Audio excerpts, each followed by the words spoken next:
어머니, 암이라면서요? 저희도 대출 이자 내느라 죽을 맛이에요. 짐 다 싸놨으니까 지금 당장 시골로 내려가세요.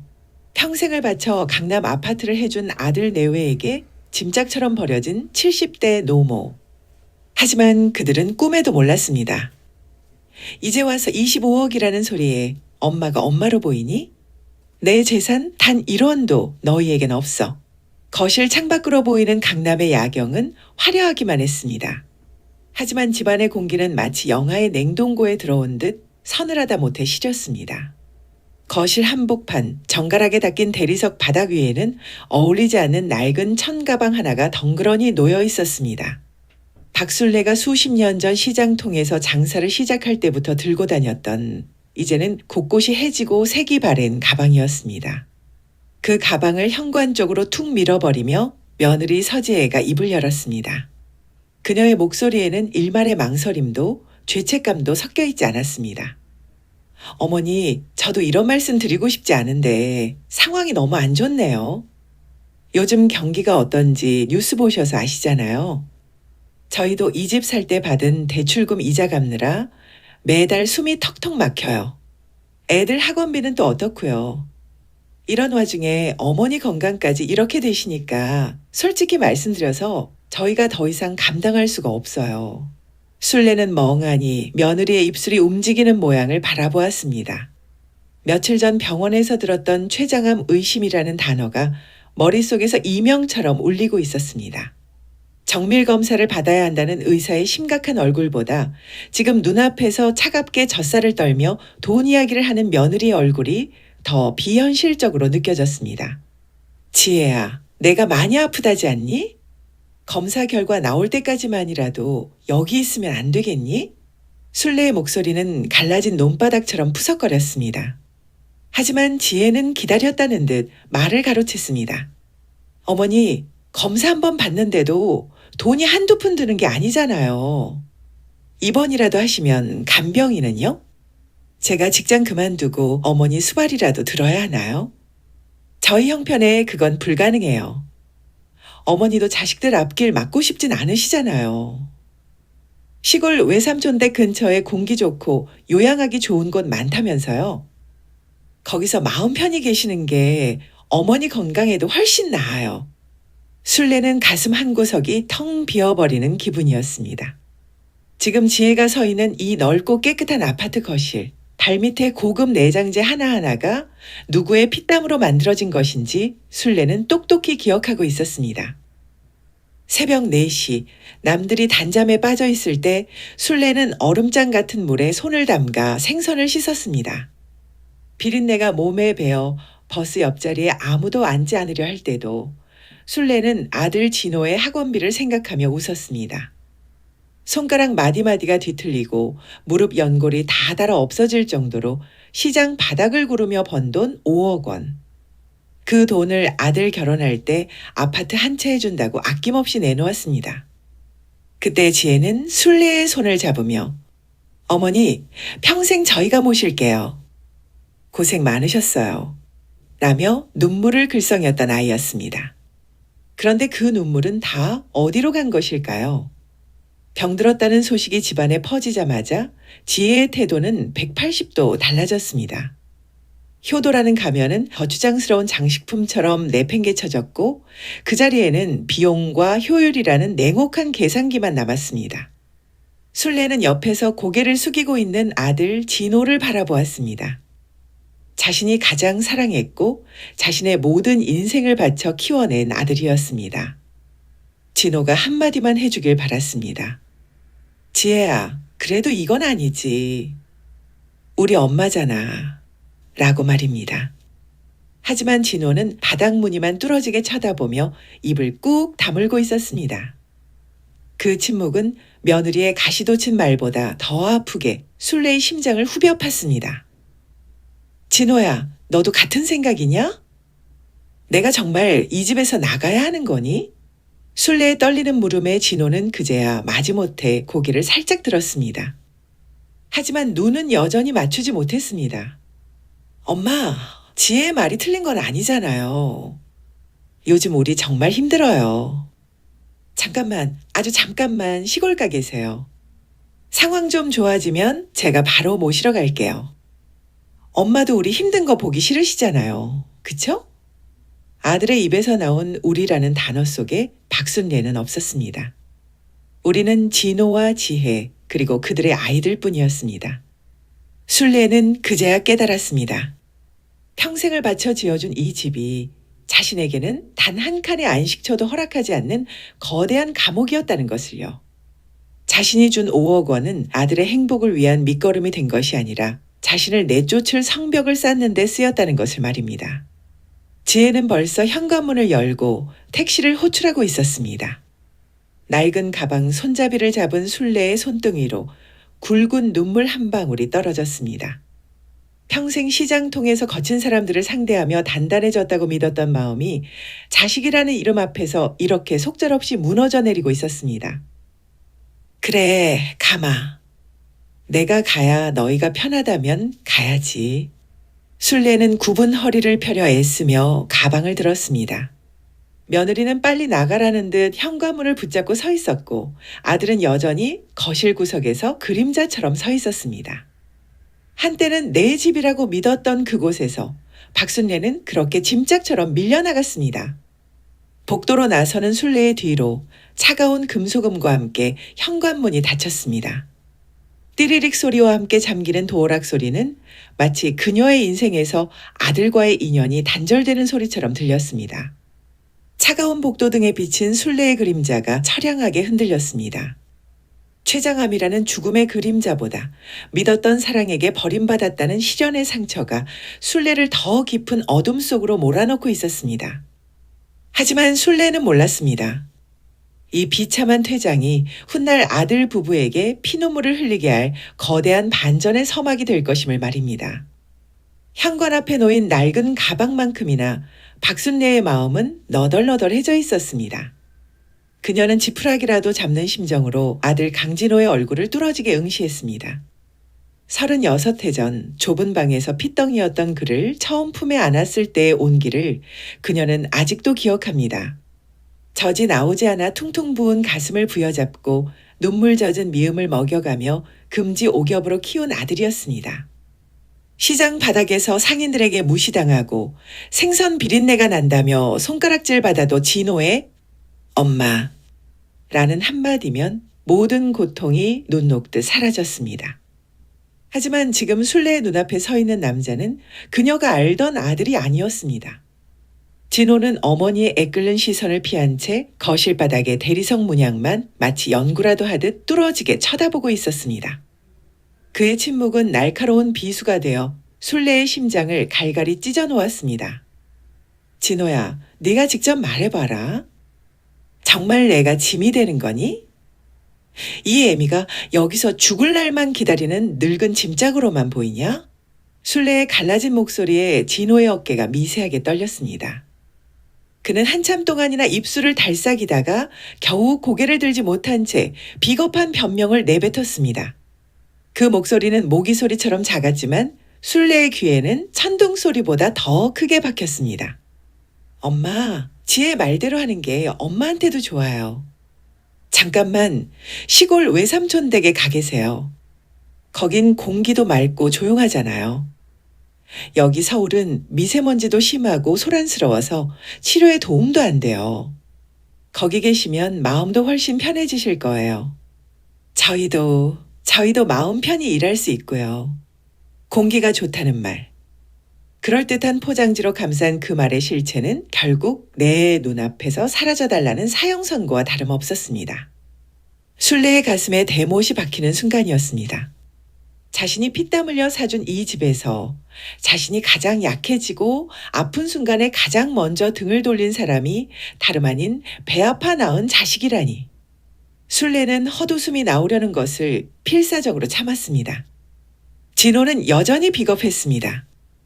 아내 서지혜의 기세에 눌린 척 가정이 평화로워야 한다는 핑계 뒤에 숨어 어머니를 향한 천류를 저버리고 있었습니다. 사실 진호도 알고 있었습니다. 췌장암 의심 환자가 시골 요양시설도 아닌 외삼촌 댁에서 지낸다는 것이 얼마나 무책임한 처사인지 말입니다. 하지만 그는 자신의 안락한 삶과 아내와의 평화를 위해 어머니를 희생시키기로 선택한 것이었습니다. 순례는 더 이상 아들에게 구걸하지 않기로 했습니다. 구걸에서 얻은 효도는 효도가 아니며 애원에서 머무는 집은 집이 아니라는 사실을 뼈저리게 깨달았기 때문입니다. 그녀는 가슴속 깊은 곳에서 올라오는 뜨거운 눈물을 안으로 삼켰습니다. 그리고 그 눈물이 식어갈 즈음 서늘하고 단단한 결심 하나가 자리 잡았습니다. 그래, 진호야. 네가 선택한 길이다. 너는 내 마누라와 이 화려한 집을 선택했으니 나는 나 자신을 선택하마. 순례는 떨리는 손으로 가방 손잡이를 고쳐 잡았습니다. 며느리 지혜는 벌써 승리감에 도취한 듯 휴대폰으로 택시의 위치를 확인하며 택시 곧 도착한대요, 어머니? 라고 재촉하고 있었습니다. 아들은 끝내 어머니의 가방을 들어주겠다는 말조차 하지 않았습니다. 순례는 무거운 몸을 이끌고 현관문을 나섰습니다. 하지만 아들 부부는 꿈에도 몰랐습니다. 박순례가 시장 바닥에서 보낸 40년은 단순히 생선을 판 시간이 아니었다는 것을요. 그녀는 젊은 시절 남편이 남겨준 경기도 외곽의 쓸모없던 땅들이 신도시 개발로 인해 수십 배로 뛰었다는 사실을 철저히 함구해왔습니다. 또한 국밥집 사장으로 일하며 번 수익을 주식과 금의 분산 투자에 모아둔 자산이 무려 25억 원에 달한다는 사실도요. 순례는 이 돈을 진호의 이름으로 된 신탁 계좌에 넣어둘 생각이었습니다. 자신이 죽고 나면 아들이 평생 돈 걱정 없이 살길 바랐던 어머니의 마지막 사랑이었습니다. 그러나 지금 그 25억 원의 주인은 바뀌고 있었습니다. 순례는 엘리베이터 거울에 비친 자신의 초라한 모습을 보며 차갑게 미소 지었습니다. 진호야, 지혜야. 너희가 오늘 내쫓은 건 병든 늙은이가 아니라 너희의 평생을 책임질 행운이었다는 걸 조만간 뼈저리게 알게 될 거다. 닫히는 엘리베이터 문 사이로 아파트 복도의 화려한 조명이 사라졌습니다. 박순례의 눈빛은 더 이상 슬픔에 젖어 있지 않았습니다. 그것은 배신당한 자가 품을 수 있는 가장 차갑고도 강력한 복수의 불꽃이었습니다. 25억 원이라는 거대한 자산이 그녀의 손에 쥐어져 있는 한 게임은 이제부터 시작이었습니다. 시골로 내려가는 택시 창밖으로 멀어지는 서울의 불빛을 보며 박순례는 자신의 거칠고 투박한 손을 내려다보았습니다.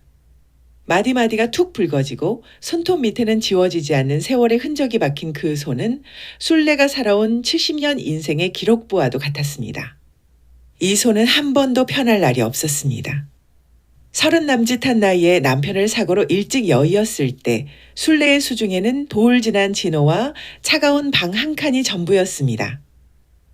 눈앞이 캄캄했지만 주저앉아 올 시간조차 사치였습니다. 순례는 이튿날부터 머리에 수건을 질러매고 새벽 시장 귀퉁이로 나갔습니다. 자, 싱싱한 고등어 있어요? 떠리로 가져가세요.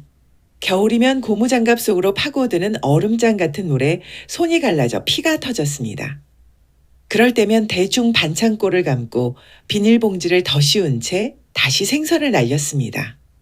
소금기에 절여진 상처가 쓰라려 밤잠을 설칠 때도 옆에서 세상 모르고 잠든 아들 진호의 발가락을 만지며 순례는 입술을 깨물었습니다.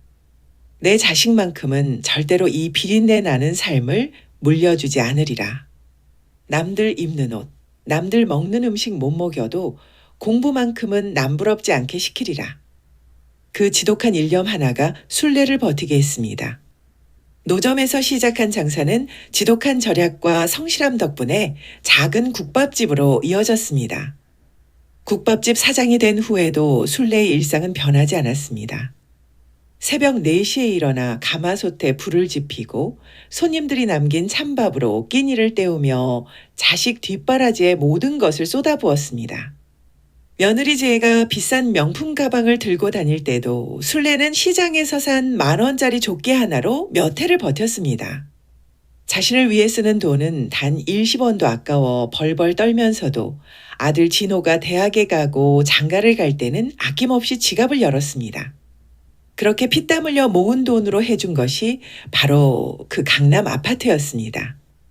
당시 5억 원이라는 돈은 순례의 전생애를 통째로 갈아넣은 결과물이었습니다. 아들 부부가 그 집에서 환하게 웃는 모습을 보며 순례는 비로소 남편의 영정사진 앞에서 나 이제 할 일 다 했다 며 눈물을 훔쳤습니다. 하지만 아들은 몰랐습니다. 어머니가 준 그 5억 원이 전부가 아니었다는 사실을요. 10수년 전 남편이 고향 땅이라며 남겨두었던 경기도 인근의 쓸모없던 맹지들이 신도시 개발구역에 포함되면서 상황은 완전히 달라졌습니다. 보상금과 대토로 받은 자산은 순례의 알뜰한 재테크와 맞물려 기하급수적으로 불어났습니다. 정기예금 통장과 수익형 상가 건물을 합치면 그 가치는 이미 20억 원을 훌쩍 넘어서고 있었습니다. 순례는 이 어마어마한 돈을 철저히 비밀로 했습니다.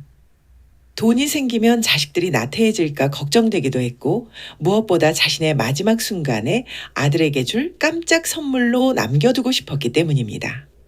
진호야, 네가 나중에 내 나이가 되었을 때 이 엄마가 너를 얼마나 사랑했는지 이 돈을 보며 기억해다오. 그것이 박순례가 매일 밤 낡은 통장을 만지며 되뇌던 기도였습니다. 언젠가 자신이 세상을 떠날 때 고생만 하던 엄마가 남긴 마지막 축복이라며 아들에게 다 물려줄 생각이었습니다. 그 돈은 순례에게 단순한 화폐가 아니라 평생을 바친 인내의 결실이자 자식을 향한 맹목적인 사랑의 결정체였습니다. 그러나 지금 순례는 차가운 택시 뒷좌석에서 그 통장 뭉치가 든 가방을 품에 꼭 껴안았습니다. 아들에게 전해질 예정이었던 그 축복은 이제 거대한 심판의 도구로 변모하고 있었습니다.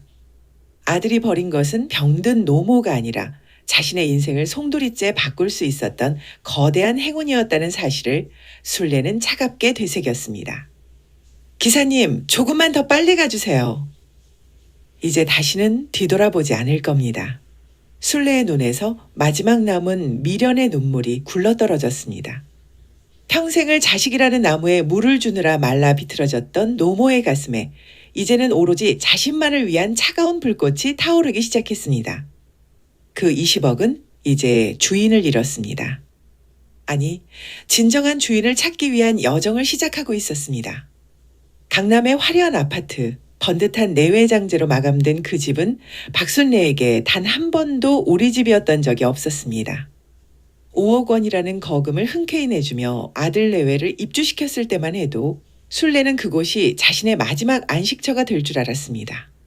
하지만 이사온 첫날부터 며느리 서지혜가 세워 올린 은밀하고도 단단한 벽은 순례의 숨통을 조여오기 시작했습니다. 지혜는 결코 대놓고 소리를 지르거나 욕설을 내뱉지 않았습니다. 대신 아주 우아하고 정중한 태도로 순례를 집안의 이방인으로 밀어냈습니다. 어머니, 냉장고 정리는 제가 알아서 할게요. 넣고 싶은 거 있으시면 저한테 말씀하세요. 제가 다 자리가 있어서요. 순례가 시장에서 사온 싱싱한 나물을 다듬어 냉장고에 넣으려 할 때면 지혜는 어느새 나타나 순례의 손에서 비닐봉지를 뺏어 들었습니다. 도와주겠다는 말이 아니었습니다. 내 영역을 침범하지 말라는 경고였습니다. 순례가 정성껏 끓여낸 된장찌개 냄새가 거실에 퍼지면 지혜는 말없이 공기청정기를 강풍으로 돌리고 창문을 활짝 열었습니다. 그 무언의 몸짓은 순례의 평생을 지탱해온 어머니의 맛을 그저 제거해야 할 불쾌한 냄새로 전락시켰습니다. 순례의 생활 반경은 시간이 갈수록 좁아졌습니다. 거실 소파는 지혜가 드라마를 보거나 진호와 맥주 한 잔을 기울이는 성역 같았습니다. 순례가 거실에 나와 텔레비전이라도 켜려고 하면 지혜는 방에서 나와 슬쩍 리모컨을 챙기며 말했습니다. 어머니, 눈 침침하신데 방에서 쉬시는 게 낫지 않으세요? 거실은 조명이 너무 밝아서 피곤하실 텐데. 그 말은 배려가 아니라 퇴장 명령이었습니다. 결국 순례는 햇볕조차 잘 들지 않는 북향의 작은 창고방으로 발길을 돌려야 했습니다. 그 좁은 방 안에서 순례는 온종일 벽지무늬만 세며 시간을 보냈습니다. 밖에서 아들 내외와 손주들의 웃음소리가 들려올 때면 순례는 문 하나를 사이에 두고 지독한 고립감을 느꼈습니다. 5억을 주고 산 아파트는 순례에게 오직 3평 남짓한 공간만을 허락했습니다. 더욱 순례의 마음을 갈기갈기 찢어놓은 것은 아들 진호의 태도였습니다. 진호는 이 모든 상황을 똑똑히 보고 있었습니다. 지혜가 어머니의 손을 가로막을 때, 어머니가 거실 눈치를 보며 방으로 숨어들 때, 진호는 그 광경을 외면하며 스마트폰 화면만 들여다봤습니다. 가끔 순례와 눈이 마주칠 때면 그는 귀찮다는 듯 고개를 돌리거나 오히려 아내의 편을 들며 상황을 무마하려 했습니다.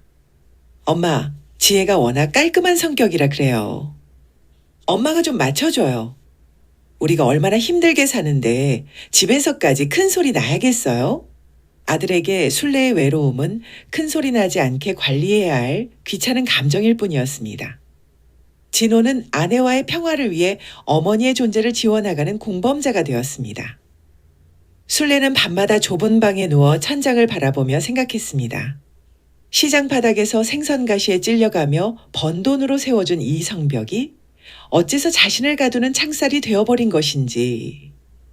지혜가 세운 벽은 차갑고 견고했습니다.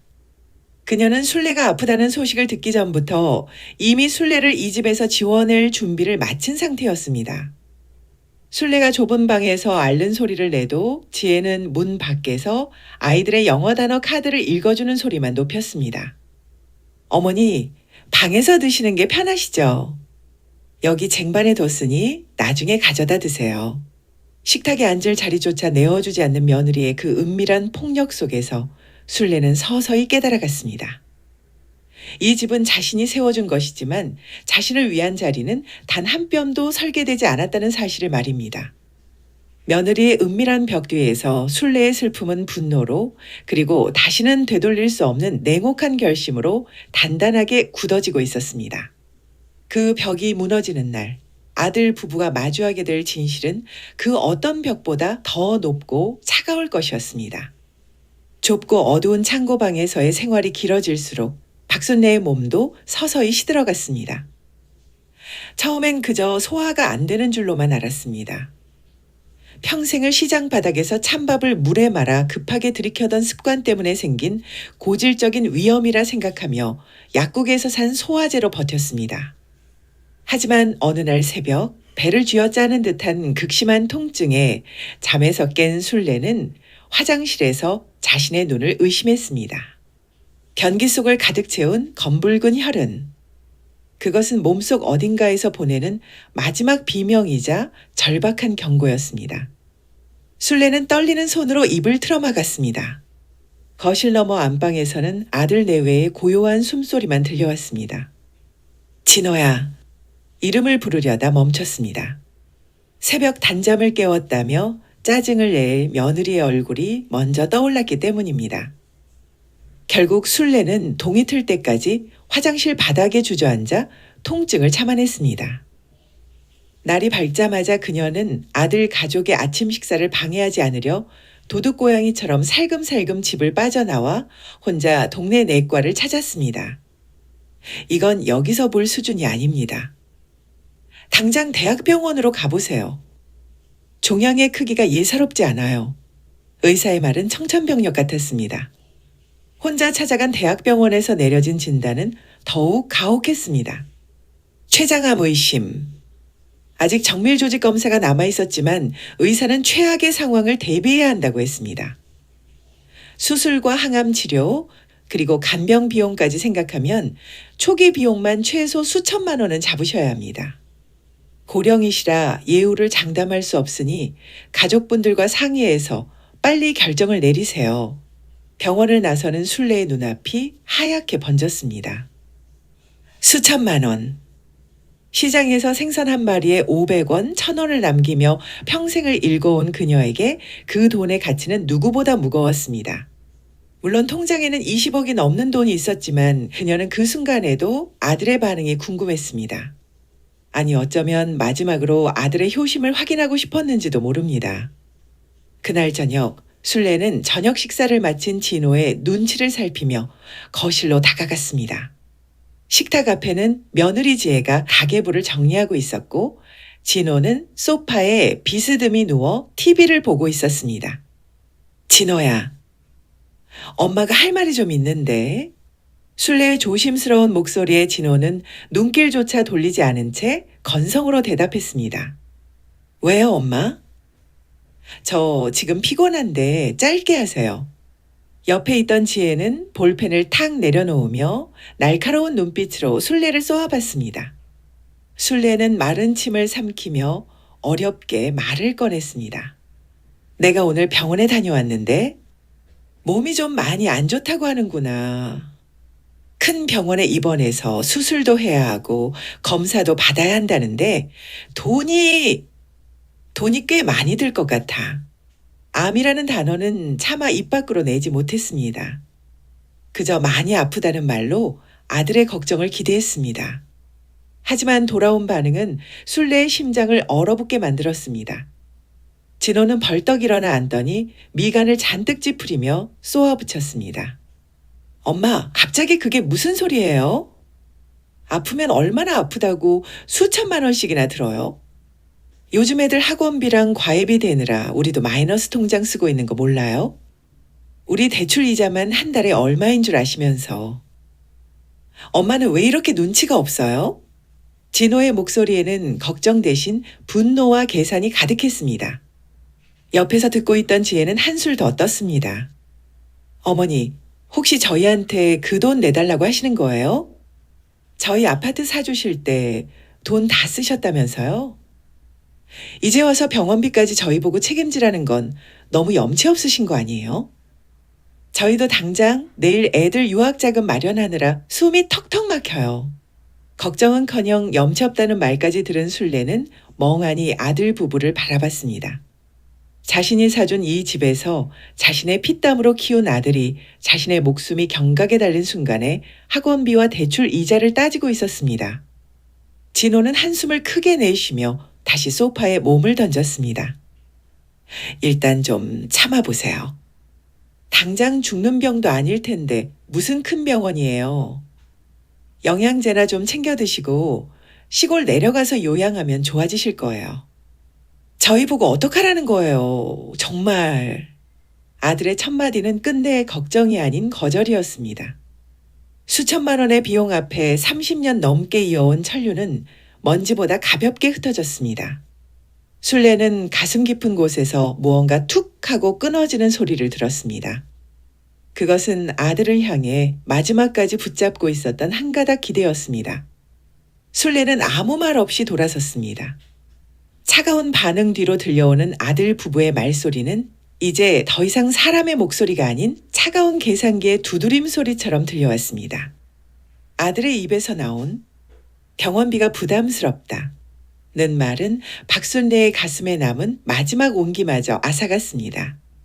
그날 밤 거실에서는 아들 진호와 며느리 지혜의 낮은 속삭임이 문틈을 타고 술래의 좁은 방 안으로 스며들었습니다. 위로의 목소리가 아니었습니다. 그것은 어떻게 하면 이 비용 덩어리를 가장 효율적으로 치워버릴 수 있을지에 대한 잔인한 공모였습니다. 술래는 어둠 속에서 눈을 뜬 채 자신의 존재가 한낱 처치곤란한 애물단지로 전락해가는 과정을 실시간으로 지켜봐야 했습니다. 다음 날 새벽, 술래가 미쳐 몸을 일으키기도 전에 문이 벌컥 열렸습니다. 며느리 지혜의 손에는 이미 빵빵하게 부푼 가방 2개가 들려 있었습니다. 지혜는 밤새 한잠도 자지 않은 듯 눈이 충혈되어 있었지만 그 눈빛은 어느 때보다 단호했습니다. 어머니, 짐 다 싸놨어요. 시골 외삼촌 댁에 말씀드려놨으니까 일단 거기 가 계세요. 공기 좋은 곳에서 마음 편히 계시는 게 수술이니 뭐니 하는 것보다 100번 나아요. 저희가 알아본 바로는 그 동네에 보건소도 잘 되어 있대요. 지혜는 술래의 대답을 기다리지도 않았습니다. 그녀는 마치 쓰레기를 분리수거하듯 술래의 평생이 담긴 낡은 옷가지와 약봉지들을 가방 속에 쑤셔 넣었습니다. 술래는 자신의 인생이 타인의 손에 의해 짐짝처럼 정리되는 광경을 보며 기가 막혀 헛웃음조차 나오지 않았습니다. 아들 진호는 끝내 방 안으로 들어오지 않았습니다. 현관문 앞에서 구두를 신으며 차 왔대요. 빨리 나와요. 라고 재촉하는 그의 목소리는 낯선 남의 것처럼 차갑기만 했습니다. 아침 7시 강남의 고급 아파트 단지 앞에는 차가운 새벽 안개를 뚫고 택시 한 대가 서 있었습니다. 지혜는 술래를 거의 떠밀다시피 택시 뒷좌석에 앉혔습니다. 아들은 그제야 창문을 통해 고개를 내밀며 형식적인 인사를 건넸습니다. 엄마, 도착하면 전화하세요. 진짜 상황 좋아지면 제가 연락할게요. 택시 문이 둔탁한 소리를 내며 닫혔습니다. 차가 출발하자 술래는 고개를 돌려 멀어지는 아파트를 바라보았습니다. 자신이 40년 넘게 시장 바닥에서 생선 비린내를 마셔가며 일군 모든 결실이 저 건물 한 채에 녹아 있었습니다. 하지만 그 화려한 콘크리트 숲 어디에도 박순례라는 인간을 위한 자애로운 그늘은 없었습니다. 돈이 없으면 부모도 버려지는구나. 내가 준 것은 사랑이었는데 저들이 받은 것은 오직 돈이었구나. 술래는 가슴이 서늘해지다 못해 시려오는 것을 느꼈습니다. 택시가 고속도로에 진입할 무렵 술래는 무릎 위에 놓인 핸드백을 조심스럽게 열었습니다. 그 안에는 아들 부부에게 끝내 보여주지 않았던 낡고 빛바랜 통장 뭉치가 들어있었습니다. 잔고 25억 원. 아들 부부가 그토록 벌벌 떨던 수천만 원의 수술비를 수십 번 대고도 남을 거액이었습니다. 술래는 그 통장들을 손가락이 하얗게 질릴 정도로 꽉 쥐었습니다. 이 돈은 이제 아들을 위한 마지막 축복이 아니었습니다. 그것은 자신을 버린 자식들에 대한 냉혹한 심판의 도구이자 오직 박순례라는 한 여자의 생존을 지탱해줄 유일한 아군이었습니다. 술래는 창밖으로 보이는 낯선 풍경들을 응시하며 눈물을 닦았습니다. 비참하게 쫓겨가는 패배자의 눈물이 아니었습니다. 그것은 평생을 바친 헌신을 배신으로 되돌려준 자들을 향한 서늘한 선전포고와 같았습니다. 진호야, 지혜야.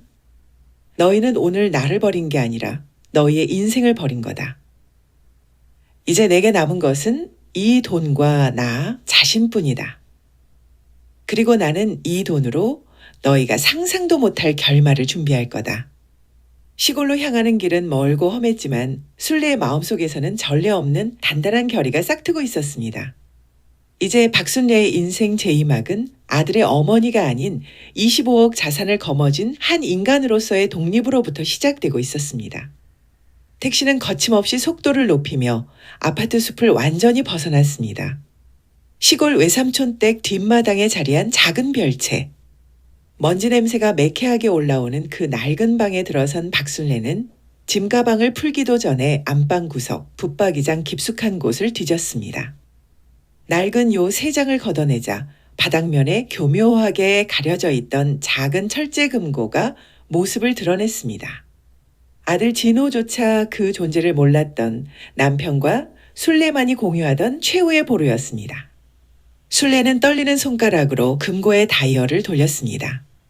남편의 기일과 자신의 생일을 조합한 번호가 맞춰지자 철컥하는 소리와 함께 무거운 문이 열렸습니다.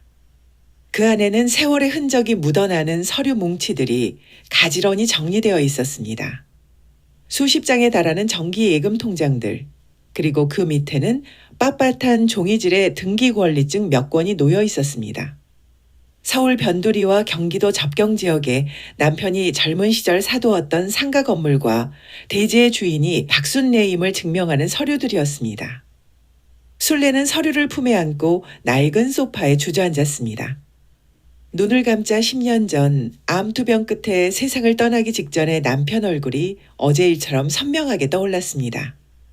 삐쩍 마른 손으로 술래의 손을 꼭 잡았던 남편은 마지막 힘을 다해 유언 같은 경고를 남겼었습니다. 술래 당신, 내가 간 뒤에도 절대로 우리한테 돈이 있다는 소문 내지 마. 자식이라도. 사람 속은 모르는 법이야. 돈이 눈앞에 있으면 천년도 흐려지는 게 세상 이치거든. 당신이 정말 아프고 힘들 때 진호 그놈이 당신을 사람으로서 엄마로서 진심으로 대하는지 꼭 먼저 봐. 내 말 명심해. 그때 가서 줘도 늦지 않으니까. 당시 술래는 자식한테 그게 무슨 소리냐 며 남편을 나무랐었습니다. 하지만 지금 텅 빈 시골집에서 홀로 남겨진 그녀는 남편의 그 서늘한 해안이 얼마나 정확했는지 뼈저리게 느끼고 있었습니다. 아들은 어머니의 사랑보다 아내의 눈치를, 어머니의 생명보다 자신의 통장 잔고를 먼저 계산했습니다. 남편은 죽어가면서도 아들의 본성을 꿰뚫어 보고 있었던 것입니다. 순례는 눈물을 닦아내고 금고 옆에 놓여있던 낡은 수첩을 펼쳤습니다. 거기에는 남편의 고향 친구이자 평생의 법률 자문을 맡아주었던 장 변호사의 개인 번호가 적혀 있었습니다. 그녀는 망설임 없이 전화를 걸었습니다. 신호음이 몇 번 울리고 익숙한 목소리가 들려오자 순례의 눈빛은 어느 때보다 차갑고 단단하게 가라앉았습니다. 여보게, 나 박순례 일세. 잘 지냈나? 다름이 아니라 내 유언장을 좀 새로 써야겠어. 지금 당장 자네가 좀 와줘야겠네. 공증까지 완벽하게 끝내고 싶어. 전화를 끄는 순례는 창밖의 황량한 시골 풍경을 응시했습니다. 아들 부부는 그녀가 이곳에서 쓸쓸히 죽어갈 것이라 믿고 있겠지만 순례는 이제야 진정한 전쟁을 준비하고 있었습니다. 그녀의 손에는 남편이 남긴 거대한 유산이라는 무기가 쥐어져 있었습니다. 여보, 당신 말이 맞았어. 이제 내가 당신 대신 그놈들에게 가르쳐 주려고 해. 돈보다 귀한 게 무엇인지, 그리고 그걸 잃었을 때 어떤 대가를 치러야 하는지. 순례는 금고 안의 서류들을 하나하나 다시 검토하기 시작했습니다. 25억이라는 숫자가 찍힌 통장들이 햇빛에 반사되어 번뜩였습니다. 그것은 누군가에게는 구원의 빛이겠지만 박순례를 버린 자들에게는 가장 잔인한 파멸의 그림자가 될 것이었습니다. 이제 박순례의 마지막 선택은 법전보다 냉혹하고 세월보다 무거운 유언장 위에 한 글자씩 새겨지기 시작했습니다. 며칠 뒤 서울의 한 조용한 법률사무소 안. 장 변호사는 안경을 고쳤으며 눈앞의 서류와 박순례를 번갈아 바라보았습니다. 수십 년간 수많은 상속 분쟁과 가족 간의 갈등을 목격해온 그였지만 평생 아들밖에 모르고 살았던 박순례가 이토록 서늘한 얼굴로 앉아있는 모습은 생경하기만 했습니다. 사무실 안에는 괴종식의 소리만이 무겁게 흐르고 있었습니다. 박순례는 한치의 망설임도 없는 목소리로 입을 열었습니다. 자네, 내 말 똑똑히 듣고 기록하게. 내 명의로 된 예금과 상가 건물, 그리고 경기도 땅을 포함한 전 재산 25억 원을 전부 기부하겠네. 홀로 남겨져 아파도 병원 한번 못 가는 노인들을 위한 의료재단에 전액 출연해줘. 단 1원도 남김없이 말이네. 장 변호사는 당황한 듯 헛기침을 하며 서류 뭉치를 뒤척였습니다. 박 사장, 다시 한번 생각해보게. 이건 보통 큰 금액이 아니지 않나? 아무리 자식한테 서운한 게 있어도 그렇지 진호 녀석이 나중에 이 사실을 알면 감당할 수 있겠나? 유류분 반환 청구 소송이라도 들어오면 골치 아파져. 최소한 절반이라도. 아니, 필요 없네. 순례가 그의 말을 단호하게 잘랐습니다. 그녀의 눈빛은 마치 잘 재련된 칼날처럼 번뜩였습니다. 법적으로 정해진 최소한의 권리인 유류분, 그 외에는 단 한 푼도 상속하지 않겠네. 자식이 부모를 버린 순간 부모 역시 자식에 대한 천륜의 의무를 끝낸 것이야. 내가 시장 바닥에서 생선 가시에 찔려가며 번 돈은 저들의 탐욕을 채워주라고 만든 게 아니네. 진호 그놈은 내가 사준 집에서 내가 죽어가는 걸 계산기로 두드리고 있었어. 그런 자식에게 내 피 같은 돈을 물려주는 건 내가 살아온 인생에 대한 모독이야. 그녀의 의지는 바위처럼 단단했습니다. 장 변호사는 결국 깊은 한숨을 내쉬며 유언장을 수정하기 시작했습니다. 박순례는 유언장 마지막 장에 자신의 이름을 정성스럽게 적고 도장을 찍었습니다. 도장을 누르는 손끝에 힘이 실렸습니다. 그것은 아들에 대한 절연장이자 박순례라는 한 인간의 존엄을 되찾는 선언문이었습니다. 법률사무소를 나선 순례는 곧장 국내 최고의 최장 전문의를 찾아갔습니다. 아들은 병원비가 부담되니 시골 가서 요양이나 하라. 몇 등을 떠밀었지만 역설적으로 그가 모르는 어머니의 재력은 그녀를 최고급 특실과 최고의 의료진 앞으로 인도했습니다. 박순례님, 검사 결과 다행히 전이가 심하지 않습니다. 수술만 잘 마치면 예후가 아주 좋을 것으로 보입니다. 의사의 말에 순례는 엷게 미소 지었습니다. 아들 집에서 쫓겨날 때 느꼈던 그 지독한 복통은 어쩌면 육체의 병보다 마음의 병이었을지도 모릅니다. 수술실로 들어가는 복도 화하게 밝은 조명 아래서 순례는 마지막으로 아들의 번호를 떠올렸습니다. 하지만 이내에 고개를 저었습니다. 이제 그녀를 지키는 것은 자식의 효도가 아니라 자신의 용기와 스스로 일궈온 자산이었습니다. 수술은 8시간에 걸친 대수술이었으나 기적처럼 성공적이었습니다. 마취에서 깨어난 순례가 가장 먼저 본 것은 화려한 꽃바구니도 눈물 짓는 자식의 얼굴도 아니었습니다. 창가로 비쳐드는 따스한 오후의 햇살과 테이블 위에 놓인 재단 설립 발기인 서류였습니다. 그녀는 비어버린 뱃속의 통증보다 더한 해방감을 느꼈습니다. 이제 박순례에게는 살아야 할 새로운 이유가 생겼습니다. 아들에게 버림받은 노모가 아니라 수많은 노인의 생명을 구할 대지주이자 독지가로서의 삶이 기다리고 있었습니다. 그녀의 차가운 결단은 이제 사회를 향한 따뜻한 환원으로 피어날 준비를 마쳤습니다. 그리고 그 소식이 아들의 귀에 들어갔을 때 벌어질 일들을 생각하며 순례는 조용히 눈을 감고 깊은 휴식을 취했습니다.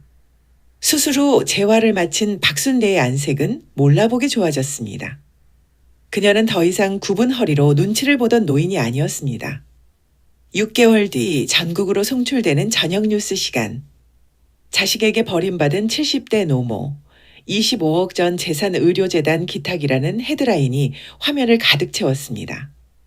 인터뷰 화면 속 박순례는 단아한 한복 차림에 인자하면서도 강단 있는 표정으로 앉아 있었습니다.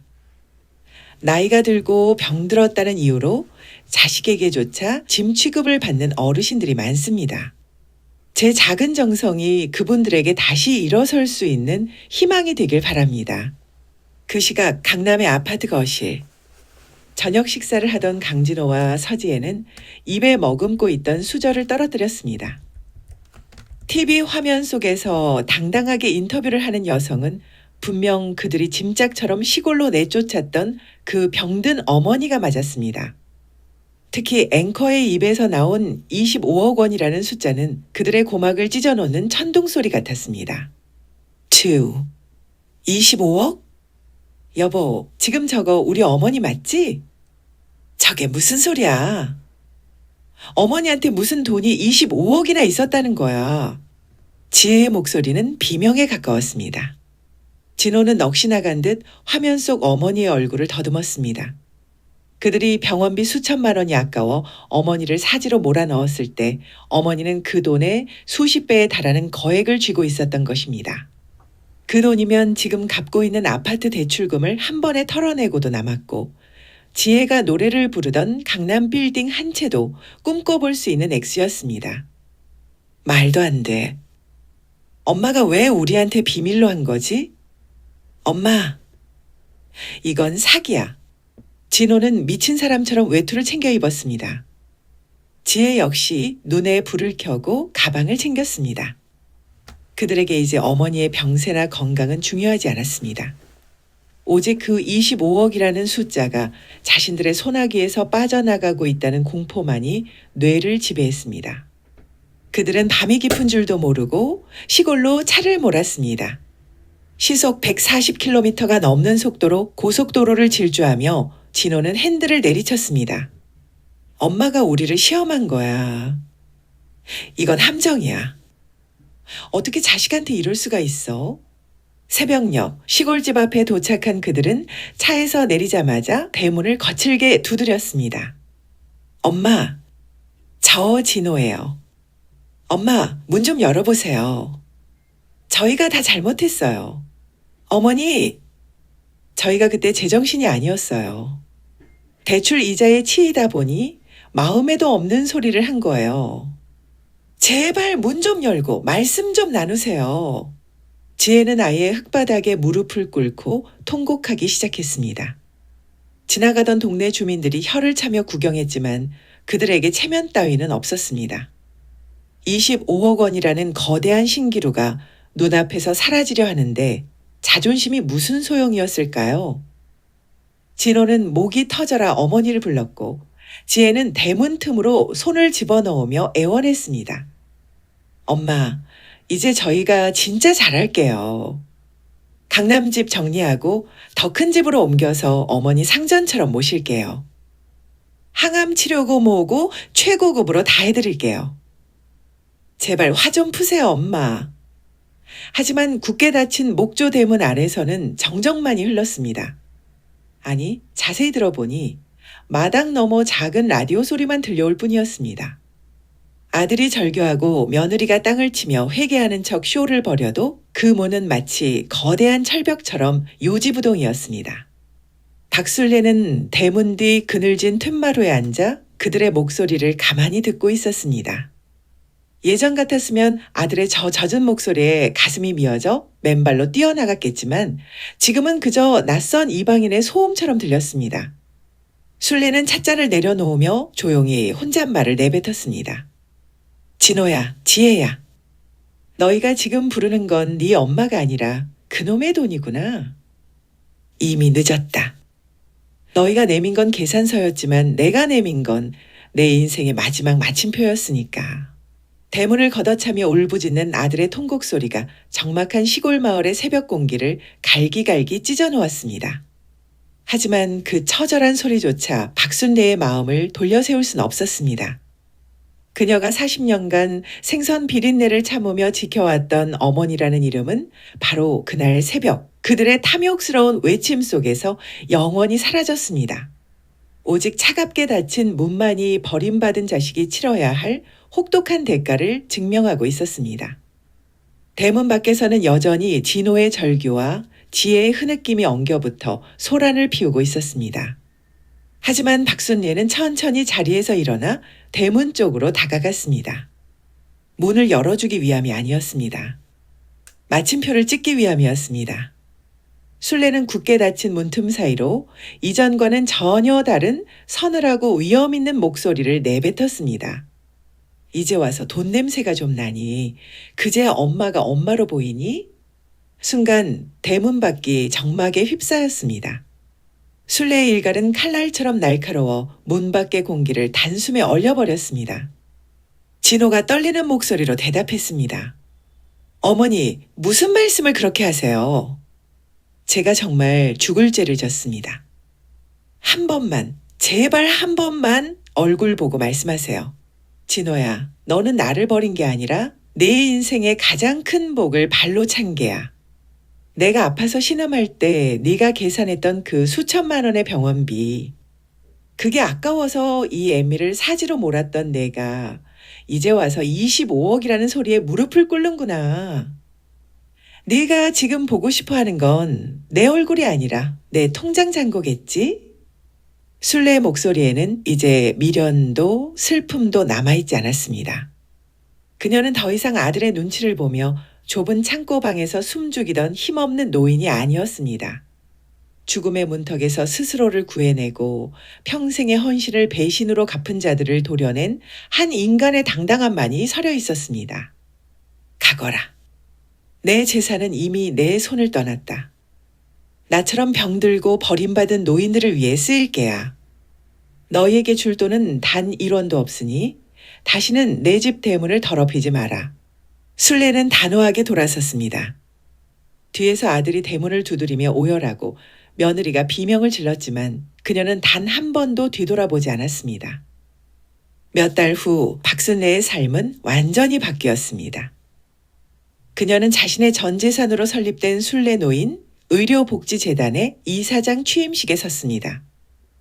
화려하진 않지만 정갈한 정장 차림의 그녀는 자신처럼 병원비가 없어 치료를 포기해야 했던 수많은 노인에게 손을 내밀었습니다. 재단의 첫 번째 수혜자가 된 한 할머니가 순례의 손을 잡고 눈물을 흘릴 때 순례는 비로소 진정한 치유를 느꼈습니다. 괜찮습니다. 이제 혼자가 아니에요. 우리가 끝까지 돕겠습니다. 이사장이 된 순례의 하루는 예전보다 훨씬 바쁘고 활기찼습니다. 아침마다 재단 사무실로 출근해 지원 현황을 살피고 직접 병원을 방문해 환자들을 위로했습니다. 시장 바닥에서 생선 비린내를 풍기며 살던 박순례는 이제 수많은 이들의 생명을 구하는 대모로 불리며 존경받는 삶을 살게 되었습니다. 반면 강남 아파트에 남겨진 진호와 지혜의 삶은 지옥과 다름없었습니다. 뉴스 보도 이후 주변 사람들의 따가운 시선과 비난은 견디기 힘든 수준이었습니다. 부모를 버리고 25억을 날린 멍청한 자식들. 이라는 꼬리표가 그들을 따라다녔습니다. 지혜는 매일같이 진호에게 화풀이했고 진호는 술에 의지하며 어머니가 기부한 돈의 목록을 보며 피눈물을 흘렸습니다.